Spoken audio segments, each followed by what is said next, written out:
Hi ಎಲ್ರಿಗೂ, ಎಲ್ಲರೂ ಹೇಗಿದ್ದೀರಾ? ಎಲ್ಲರೂ ಚೆನ್ನಾಗಿದ್ದೀರಾ? ಇವಾಗ ಕೆಲಸಗಳೆಲ್ಲ ಮುಗಿಸಿ ಕಸಗಳೆಲ್ಲ ಗುಡಿಸಿ ಸ್ನಾನ ಮಾಡ್ಕೊಂಬಂದಿದ್ದೀನಿ.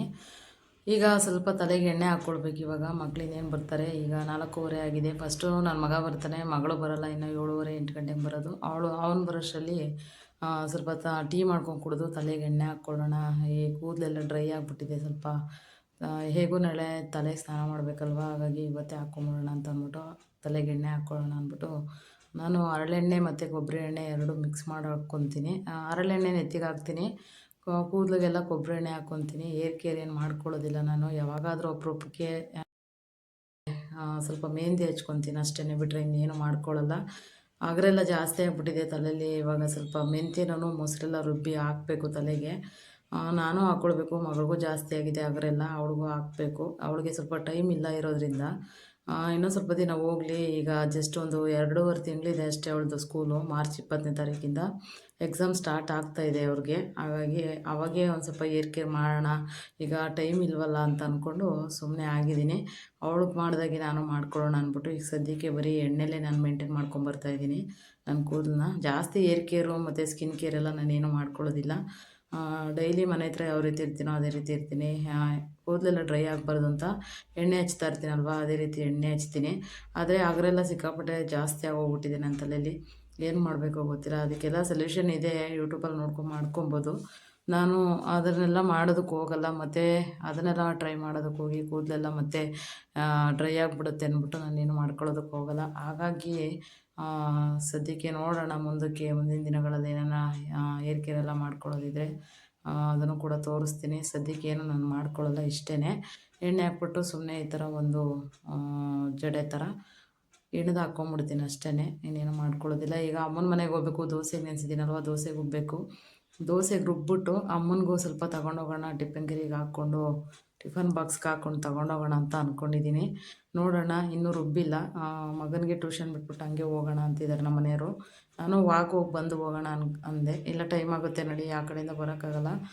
ಈಗ ಕೋಲ್ಡ್ ವೆದರೆಲ್ಲ ಜಾಸ್ತಿ ಇದೆಯಲ್ವಾ, 2 ವೀಲರಲ್ಲಿ ಹೋಗ್ತಿರೋದು, ಹೋಗಿ ಬರೋಕ್ಕಾಗಲ್ಲ, ಈಗಲೇ ಚಳಿ ಜಾಸ್ತಿ ಅಂತ ಹೇಳ್ತಾಯಿದ್ರು. ಹಾಗಾಗಿ ನಾನು ಇವತ್ತು ವಾಕ್ ಹೋಗಿಲ್ಲ. ಈಗ ಅವನಿಗೆ ಟೊಮೊಟೊ ಬಾತ್ ಇತ್ತಲ್ವ ಊಟ, ಅದೇ ಹಾಕ್ಕೊಂಡು ತಿಂತೀನಿ ಅಂತ ಹೇಳ್ತಾ ಇದ್ದ. ಅದೇ ಹಾಕ್ಕೊಂಡು ತಿನ್ನು. ಆಮೇಲೆ ಸರಿ ಅಂದ್ಬಿಟ್ಟು ನಾನು ದೋಸೆಗೆ ರುಬ್ಬಕ್ಕೆ ಹೋದೆ. ಆಗಿನ ಟೈಮ್ ಆಗಿಬಿಡುತ್ತೆ, ದೋಸೆ ರುಬ್ಕೊಂಡು ಹೋಗ್ಬಿಡೋಣ ಅಂತ ಹೇಳ್ಬಿಟ್ಟು ಹಸ್ಬೆಂಡು ಕೂಡ ಹೇಳ್ತಾಯಿದ್ರು, ಸ್ವಲ್ಪ ರುಬ್ಕೊಂಬಿಡು, ಅಮ್ಮನಿಗೂ ತಗೊಂಡೋಗೋಣ ಸ್ವಲ್ಪ ಅಂದ್ಬಿಟ್ಟು. ಅಮ್ಮನಿಗೆ ಯಾಕಪ್ಪ ಅಂತಂದರೆ ಅಲ್ಲೆಲ್ಲ ರುಬ್ಬೋದಕ್ಕೆ ಮತ್ತು ಮನೆ ಚಿಕ್ಕದಿರೋದ್ರಿಂದ ಅಲ್ಲಿ ಅಮ್ಮನಿಗೆ ಅಡುಗೆನೂ ಸಹ ಮಾಡೋದಕ್ಕಾಗಲ್ವಂತೆ. ಹಾಗಾಗಿ ಚಿಕ್ಕಮ್ಮನ ಮನೇಲಿ ಹೋಗಿ ಮಲ್ಕೊತಾರೆ. ಅಲ್ಲಿ ಯಾಕೋ ಒಂಥರ ಮೈಂಡೇ ಅಪ್ಸೆಟ್ ಆಗುತ್ತಂತೆ ಆ ಮನೇಲಿ. ಹಾಗಾಗಿ ಏನೂ ಮಾಡ್ಕೊಳ್ಳೋದಕ್ಕೆ ಹೋಗಲ್ಲ. ಹೋದರೆ ಇಲ್ಲಿಂದ ಏನಾದರೂ ಮಾಡಿದರೆ ನಾನು ತೊಗೊಂಡು ಹೋಗ್ತೀನಿ. ಲೈಟಾಗಿ ತಿಂಡಿಗಳು ಮಾಡ್ಕೊಳ್ಳುತ್ತೆ ಅಷ್ಟೇನೆ, ಲೈಟಾಗಿ ಸಾರು, ಇಬ್ಬರಿಗೆ ಇನ್ನೆಷ್ಟು ಮಾಡ್ಕೊಳ್ಬೇಕಲ್ಲ ಅಷ್ಟು ಮಾಡ್ಕೊಳ್ಳುತ್ತೆ ಅಷ್ಟೇ. ಜಾಸ್ತಿ ಅಲ್ಲೇನು ಮಾಡೋಕ್ಕೆ ಹೋಗಲ್ಲ. ಹಾಗಾಗಿ ಬೇಜಾರು ಮಾಡ್ಕೊಳ್ತಿರುತ್ತೆ ಅವಾಗವಾಗ. ಇಲ್ಲಿ ಏನು ಮಾಡೋದಕ್ಕಾಗಲ್ಲ ಅಂತ ಅಂದ್ಬಿಟ್ಟು ಈಗ ಸದ್ಯಕ್ಕೆ ಇನ್ನೇನು ಮಾಡೋಕ್ಕಾಗಲ್ಲ. ಮನೆ ಕಟ್ಟೋವರೆಗೂ ಅಡ್ಜಸ್ಟ್ ಮಾಡ್ಕೊಳಮ್ಮ ಅಂತೇಳಿ ಅಲ್ಲಿ ಬಿಟ್ಟಿದ್ದೀವಿ. ಇಲ್ಲಿಂದ ಬಂದು ಓಡಾಡೋದಕ್ಕೆ ಆಗಲ್ಲ ಅಮ್ಮನಿಗೆ. ಡೈಲಿ ಹೋಗಬೇಕು, ಅಲ್ಲಿ ನೋಡ್ಕೊಳ್ತಾ ಇರಬೇಕಲ್ವ, ಅಲ್ಲಿ ನೋಡ್ಕೊಳ್ಳೋರು ಯಾರೂ ಇರೋಲ್ಲ ಅವರು ಇಲ್ಲಿಗೆ ಬಂದರೆ. ಹಾಗಾಗಿ ಒಪ್ಪಿಸ್ಬಿಟ್ಟಿದ್ದೀವಿ. ಒಪ್ಸಿರೋದಾದ್ರಿಂದ ನೋಡ್ಕೊಳ್ಳೋ ಅವಶ್ಯಕತೆ ಏನಿಲ್ಲ. ಆದ್ರೂ ಸಣ್ಣ ಪುಟ್ಟ ವಸ್ತುಗಳು ಅಲ್ಲೇ ಇರುತ್ತೆ. ಅವರು ಬೇರೆ ಕಡೆಯಿಂದ ಬಂದಿರೋದು ಕೆಲಸದವರು, ಅವ್ರಿಗೆ ಯಾರೂ ಪರಿಚಯ ಇಲ್ಲ. ಹಾಗಾಗಿ ಯಾರಾದರೂ ಏನಾದರೂ ಮುಟ್ಟಿದ್ರೆ ಏನಾದರೂ ಎತ್ಕೊಂಡು ಹೋದರೆ ಏನು ಮಾಡೋದು ಅನ್ನೋದಕ್ಕೋಸ್ಕರ ಅಮ್ಮ ಅಲ್ಲೇ ಇರುತ್ತೆ ನೋಡಿಕೊಂಡು. ಈಗ ನಾನು ಕೂಡ ರೆಡಿಯಾಗಿ ಕೂತಿದ್ದೀನಿ, ಹೊರಟಿದ್ದೀನಿ. ಪೂಜೆ ಮಾಡಿಬಿಟ್ಟು ಇವಾಗ ಆಲ್ರೆಡಿ, ಆಮೇಲೆ ದೋಸೆ ರುಬ್ಬಕ್ಕೆ ಹೋಗಿದ್ದು ನಾನು. ಈಗ ಹೂವನೂ ಬಂದಿತ್ತು, ಅದೇ ಗ್ಯಾಪಲ್ಲೇ ಹೂವು ತೊಗೊಂಡಿಟ್ಟೆ. ನಾಳೆ ಪೂಜೆಗೆ ವೈಕುಂಠ ಏಕಾದಶಿ ಬೇರೆ ಇದೆ, ಹಾಗಾಗಿ ಎಲ್ಲದಕ್ಕೂ ಆಗುತ್ತೆ ಅಂದ್ಬಿಟ್ಟು ಮನೇಲಿ ತೆಗೆದಿಟ್ಟಿರೋದು ಸ್ವಲ್ಪ ಇದೆ ಹಳೆಯ ಹೂವನೂ ಕೂಡ.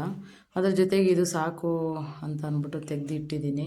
ಚೆನ್ನಾಗಿತ್ತು, ಫ್ರೆಶ್ ಆಗಿತ್ತು ಹೂವು ಅಂತ. 1/4 kg 40 ರೂಪಾಯಿ ವೈಟ್ ಹೂವು. ನಾನು ಮೊದಲು ತೆಗೆದಿಟ್ಟಿರೋದು 2 ಸೇರಿ ಹಾರ ಮಾಡ್ಕೊಬೋದಾ ಒಂದು ಫೋಟೋಗೆ ಕಳ್ಸೋಕ್ಕೆ ಅಂತ ಅಂದ್ಕೊಂಡು ತೆಗೆದಿಟ್ಟೆ. ಈಗ ದೋಸೆಗೂ ಕೂಡ ರುಬ್ತಾ ಇದ್ದೀನಿ. ರುಬ್ಬಿಟ್ಟು ಹಂಗೇ ಟಿಫನ್ ಬಾಕ್ಸ್ಗೆ ಸ್ವಲ್ಪ ಅಮ್ಮನಿಗೂ ಹಾಕ್ಕೊಳ್ತೀನಿ, ಎತ್ಕೊಂಡು ಹೋಗೋಣ ಅಂದ್ಬಿಟ್ಟು. ನಾನು 2 ಒಟ್ಟೊಟ್ಟಿಗೆ ರುಬ್ತಾ ಇದ್ದೀನಿ ಇಲ್ಲಿ. ಯಾಕಂದರೆ ಮಿಕ್ಸಿ ಸ್ವಲ್ಪ ಹೀಟ್ ಆಗ್ತಾಯಿದೆ. ಆಗ ಹೀಟ್ ಆದಾಗ ಆಫ್ ಮಾಡಿ ರುಬ್ಬಬೇಕಂತೆ. ಹಾಗಾಗಿ ಅದು ಕೂಲಾಗಬೇಕು ಬಿಡಬೇಕಂತೆ ಮಿಕ್ಸಿ. ಹಾಗಾಗಿ ಎರಡೂ ಒಟ್ಟೊಟ್ಟಿಗೆ ಒಂದೊಂದು ಸಲ ಹಾಕ್ಕೊಂಡು ರುಬ್ತಾಯಿದ್ದೀನಿ ನಾನು. ಬೇಗ ಆಗುತ್ತೆ, ಟೈಮ್ ಬೇರೆ ಆಗಿದೆ, ಅಮ್ಮನಿಗೆ ತೊಗೊಂಡೋಗ್ಬೇಕಲ್ಲ, ಟೈಮ್ ಬೇರೆ ಆಗಿದೆ ಅಂದ್ಬಿಟ್ಟು ಎರಡೂ ಒಟ್ಟೊಟ್ಟಿಗೆ ಹಾಕ್ಕೊಂಡು ರುಬ್ತೀನಿ. ಕೆಲವರು ಸಪ್ರೇಟಾಗೂ ರುಬ್ಕೊಳ್ತಾರೆ, ನಾನು ಸಪ್ರೇಟಾಗಿ ರುಬ್ಬಲ್ಲ, ಎರಡೂ ಒಟ್ಟೊಟ್ಟಿಗೆ ರುಬ್ಕೊಂಬಿಡ್ತೀನಿ. ಇವಾಗ ರುಬ್ಬಿದ್ದೆಲ್ಲ ಆಯಿತು, ಅಮ್ಮನಿಗೆ ಬಾಕ್ಸ್ಗೆ ಹಾಕ್ಕೊಂಡು ಹೊರಡೋದೇನೆ ಅಷ್ಟೇ. ಅಷ್ಟೊತ್ತಿಗೆ ನನ್ನ ಮಗನಿಗೆ ಊಟಕ್ಕೆ ಹಾಕ್ಕೊಟ್ಟಿದ್ದೆ, ಅವನು ತಿಂತಾಯಿದ್ದ. ತಿಂದ್ಬಿಟ್ಟು ಅವನ್ನ ಟ್ಯೂಷನಿಗೆ ಹೋಗಿ ಬಿಟ್ಬಿಟ್ಟು ಆ ಕಡೆ ಅದೇ ರೋಡಲ್ಲೇ ಅಲ್ವ ನಾವು ಹೋಗೋದು, ಆ ರೋಡ್ ಆಸಿಂದನೇ ಊರಿಗೆ ಹೋದ್ವಿ ನಾವು.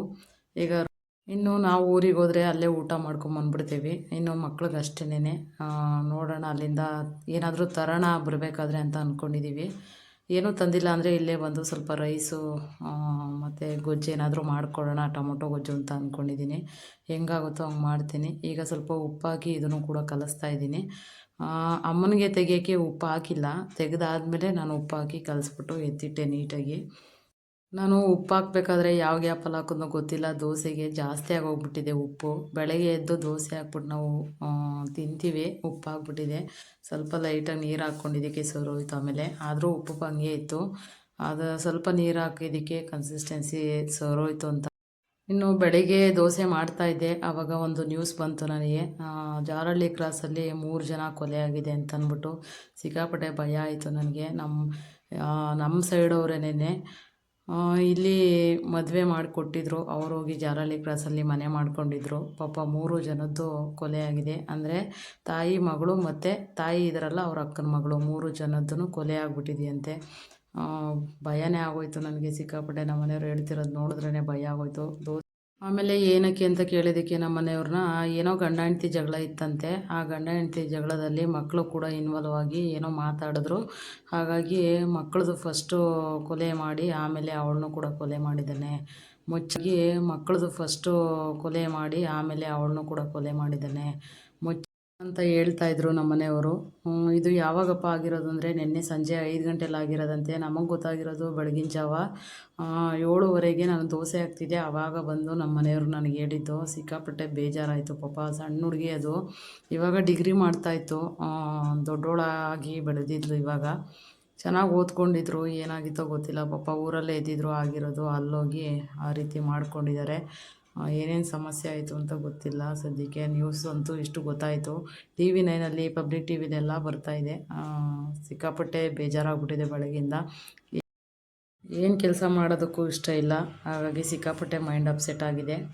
ಇಲ್ಲಿ ಊರಿಗೆ ಬಂದಿದ್ವಲ್ಲ ಅಮ್ಮವ್ರ ಮನೆಗೆ, ಹಾಗೆಯೇ ಮನೆ ಎಲ್ಲಿವರೆಗೂ ಬಂದಿದೆ ಅಂತ ಅಂದ್ಬಿಟ್ಟು ನಾನು ವೀಡಿಯೋ ಮಾಡ್ಕೊಂಡೆ ಒಂದು. ಇಲ್ಲಿ ಸಂಪು ಕಟ್ಟಿದ್ದಾರೆ ಈ ಕಡೆಗೆ, ಸುತ್ತಲೂ ಕಾಂಕ್ರೀಟ್ ಹಾಕಿ ಮತ್ತು ಕಂಬಿ ಎಲ್ಲ ಕಟ್ಟಿದ್ದಾರೆ. ಅದಕ್ಕೆ ಕಾಂಕ್ರೀಟ್ ಹಾಕಿ ರೆಡಿ ಮಾಡ್ಕೊಂಡು ಬಿಟ್ಕೊಂಡಿರಬೇಕು.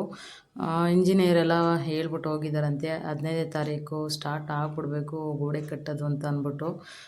ಹಾಗಾಗಿ 15ನೇ ತಾರೀಕಿಂದ ಗೋಡೆ ಕಟ್ಟೋಕ್ಕೆ ಶುರು ಮಾಡ್ತಾರೆ. ಅಲ್ಲಿಂದ ಮುಗಿಸ್ಕೊಂಡು ಬಂದ್ವಿ. ಮಕ್ಕಳಿಗೆ ಅವತ್ತು ನೈಟು ಮಲ್ಕೊಂಡಿದ್ವಿ. ನೈಟ್ ನಮಗೇನು ವಿಷಯ ಗೊತ್ತಾಗಿಲ್ಲ, ಬೆಳಗ್ಗೆ ಮಾರನೇ ದಿನ ಗೊತ್ತಾಗಿದ್ದು ವಿಷಯ. ಅದಕ್ಕೆ ನೋಡಿ ಲೇಟಾಗಿ ಎದ್ದು ಬಂದು ನಮ್ಮ ಮನೆಯವರು ಟೀ ಮಾಡಿಟ್ಟಿದ್ನಲ್ವ ಅದನ್ನು ಬಿಸಿ ಮಾಡ್ಕೊಂಡು ಕುಡಿತಾ ಇದ್ದಾರೆ. ಅವ್ರು ಮೇಲೆ ಹೋಗಿ ಮಲ್ಕೊತಾರೆ, ಇಲ್ಲಿ ಮಕ್ಕಳೆಲ್ಲ ಗಲಾಟೆ ಮಾಡ್ತಾರೆ ಅಂದ್ಬಿಟ್ಟು ಮಲಗಲ್ಲ. ಹಾಗಾಗಿ ಟೀ ಬಿಸಿ ಮಾಡ್ಕೊತಿದ್ದಾರೆ. ಆಲ್ರೆಡಿ ನಾನು ಮಕ್ಕಳನ್ನೆಲ್ಲ ಕಳಿಸಿದ್ದೆ, ದೋಸೆ ಚಟ್ನಿ ಮಾಡಿ ಬಾಕ್ಸ್ಗೆಲ್ಲ ಕೊಟ್ಟು ಕಳಿಸಿದ್ದೆ, ಅವ್ರಿಗೂ ಸಹ ಹಾಕಿಟ್ಟಿದ್ದೀನಿ.